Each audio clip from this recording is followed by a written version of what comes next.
RRB group D exam के कुछ खास सवालों पर नजर डालते हैं। पहला सवाल फिजिक्स का। एक कुली सिर पर बोझ लेकर सीधा चल रहा है, कितना काम हुआ? जवाब है 0। हाँ 0। पर क्यों, ये अभी देखेंगे। लेकिन पहले देखते हैं एग्जाम में आए कुछ ग्लोबल अफेयर्स के सवाल।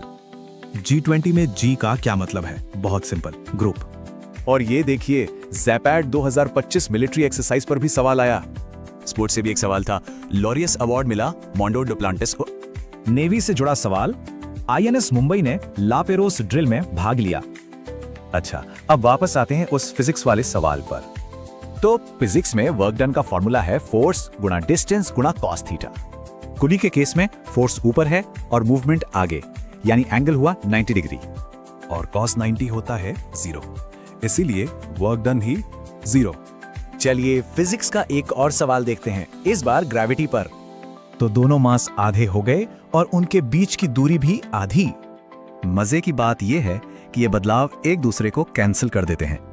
मतलब ग्रेविटेशनल फोर्स बिल्कुल वैसा ही रहेगा, कोई बदलाव नहीं। फिजिक्स से अब चलते हैं बायोलॉजी की तरफ। सवाल है सेल के बारे में।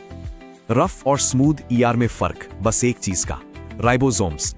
सेल से अब एटम पर आते हैं। ऑक्सीजन में कितने न्यूट्रॉन्स होते हैं? इसका तरीका बहुत आसान है, मास नंबर से एटॉमिक नंबर घटा दें। तो 16 - 8 जवाब है 8 न्यूट्रॉन्स। और आखिर में एक सवाल जेनेटिक्स से, मेंडल के एक्सपेरिमेंट्स पर। सवाल यह है कि मटर के पौधे में टी जीन कॉम्बिनेशन छोटा क्यों होता है? क्योंकि यहाँ कोई डोमिनेंट टी एलील है ही नहीं जो इसे दबा सके। तो इन सवालों से एक ही बात समझ आती है, बेसिक कॉन्सेप्ट्स ही सब कुछ हैं।